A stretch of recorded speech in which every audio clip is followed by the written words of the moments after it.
எந்த ஒரு உறவா இருந்தாலும், அந்த உறவுகளுக்குள்ள உண்மையான பாசமும், புரிதலும் இருந்தா மட்டும்தான் அந்த உறவு ரொம்ப நாளைக்கு நீடிக்கும். ஆசைக்காகவும், ஆடம்பரத்துக்காகவும் பொய்யான வாழ்க்கைய நம்ம வாழ்றத விட, உண்மையான பாசத்தோட வாழ்ந்தா தெரியும், அந்த வாழ்க்கை எவ்வளோ ஒரு அழகானது அப்படின்றது.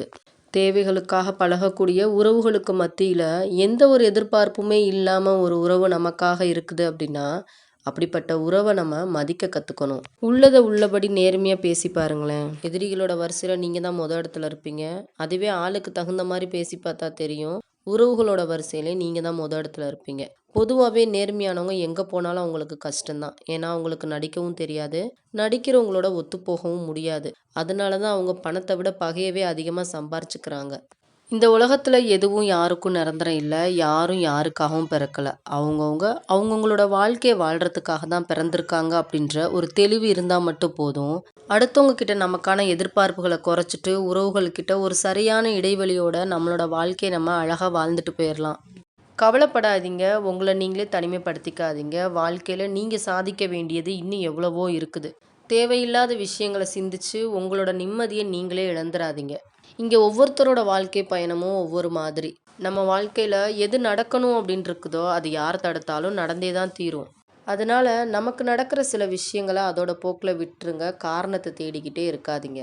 நம்ம குடும்பத்துக்குள்ள நம்ம ஒருத்தருக்கு அட்வைஸ் பண்றோம். அத அவங்க ஏத்துக்கிட்டு செயல்படுத்துறதும், படுத்தாததும் அவங்கவங்களோட விருப்பம். ஏன்னா, அவங்க நல்லதுக்கு நம்மளோட ஒப்பீனியன தான் நம்ம அங்க சொல்லியிருக்கோமே தவிர, அத கண்டிப்பா அவங்க செய்யணும் அப்படின்னு நம்ம எதிர்பார்க்கிறதோ, இல்ல அதுக்காக நம்ம வருத்தப்பட்டுக்கிட்டு பேசாம இருக்கிறதோ செய்யக்கூடாது.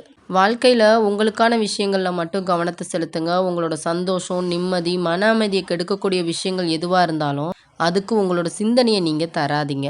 அடுத்தவங்கள குறை சொல்லி உங்களோட நிம்மதிய நீங்களே இழக்காதீங்க. நல்ல விஷயங்கள பத்தி பேசுங்க. இல்லையா அமைதியா இருந்துருங்க. சொந்த பந்தங்க கிட்ட எதையும் எதிர்பார்த்து நிக்காதீங்க. ஏன்னா பல சந்தர்ப்பங்கள்ல நம்மள ரொம்ப சுமையில ஆழ்த்துறதே நம்மளோட சொந்தங்கள் தான். எப்போ ஒரு பேச்சு வாக்குவாதமா மாறி உங்களுக்கு எரிச்சல் ஊட்டுதோ, அந்த சமயம் நீங்களும் திரும்ப திரும்ப பேசி பேசி வார்த்தைய வளர்த்துக்கிட்டே இருக்காதீங்க. ஒருத்தரோட பேச்சு உங்களுக்கு பிடிக்கல அப்படின்னும்போது, நீங்களும் திரும்ப பேசி உங்கள யார் அப்படின்றத நிரூபிக்கணுன்ற அவசியம் இல்ல. அமைதியா அந்த இடத்த விட்டு விலகி போய் கூட நீங்க யார் அப்படின்றத நிரூபிக்கலாம். அடுத்தவங்க 1000 சொல்லட்டும். அது அவங்களுக்கு வெறும் பொழுதுபோக்கு தான். ஆனா நீங்க எடுக்க வேண்டிய ஒவ்வொரு முடிவும் தெளிவானதா இருக்கணும், சரியானதா இருக்கணும். ஏன்னா அது உங்களுக்கு வாழ்க்கை. அவங்க சொல்றாங்க, இவங்க சொல்றாங்கன்னு போற போக்குல அசால்ட்டா அடுத்தவங்க சொல்ல கேட்டு ஒரு முடிவு எடுத்துட்டீங்க அப்படின்னா, அதுல வரக்கூடிய லாப நஷ்டம் எல்லாத்தையுமே சந்திக்க போறது நீங்க தான். அதனால போனதெல்லாம் போகட்டும். இனிமே எடுக்க வேண்டிய முடிவுகள் சரியானதா இருக்கட்டும். கீழ விழும்போது இந்த 2 விஷயங்கள மட்டும் ஞாபகத்துல வச்சுக்கோங்க. 1 தவறான இடத்துல கால வச்சீங்க அப்படின்னா, கீழ விழுந்து தான் ஆகணும். தூக்கி விடுறதுக்கு யாரும் வரமாட்டாங்க. நீங்களா தான் முட்டி மோதி எந்திரிச்சு வரணும். 2 ஒருவேளை வெளிய வந்தும் உங்களோட பாதைகள நீங்க சரி செஞ்சுக்கல, உங்கள நீங்க தெளிவுபடுத்தல அப்படின்னும்போது, உங்களோட வாழ்க்கையில அடுத்தடுத்த அடிகள் வந்துக்கிட்டே தான் இருக்கும். கடந்து போங்க, இல்ல கண்டுக்காம போங்க. உடைஞ்சு மட்டும் போயிறாதீங்க. யாருக்காகவும், எதுக்காகவும் உங்களோட வலிமைய நீங்க இழந்துராதீங்க.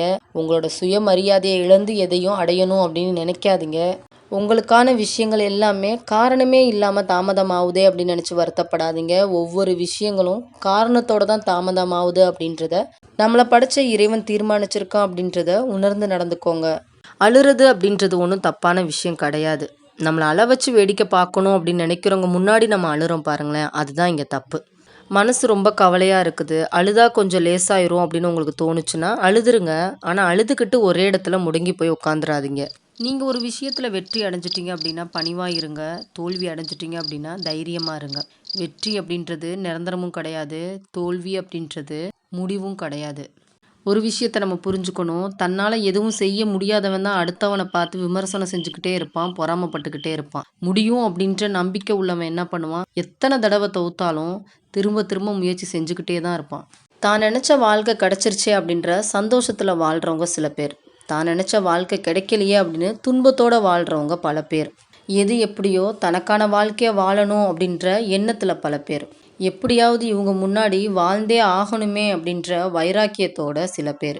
இதுல நீங்க எந்த மாதிரி அப்படின்றத எனக்கு கமெண்ட்ஸ்ல சொல்லுங்க. நீங்க எந்த ஒரு முடிவு எடுக்கிறதா இருந்தாலும் உங்களோட மனசு கோபத்திலேயோ, வருத்தத்திலேயோ, சந்தோஷத்திலேயோ இருக்கும்போது நீங்க எடுத்துறாதீங்க. அமைதியா, பொறுமையா, நிம்மதியா இருக்கக்கூடிய ஒரு மனநிலையில எடுங்க.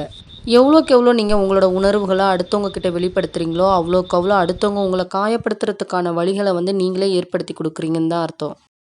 தகுதியே இல்லாத ஒரு இடத்துல அன்பையும் அக்கறையும் நான் அதிகமாக வச்சுட்டு இப்போ நான் ஏமாந்து நிற்கிறேனே அப்படின்னு நினச்சி நீங்கள் வருத்தப்படாதீங்க.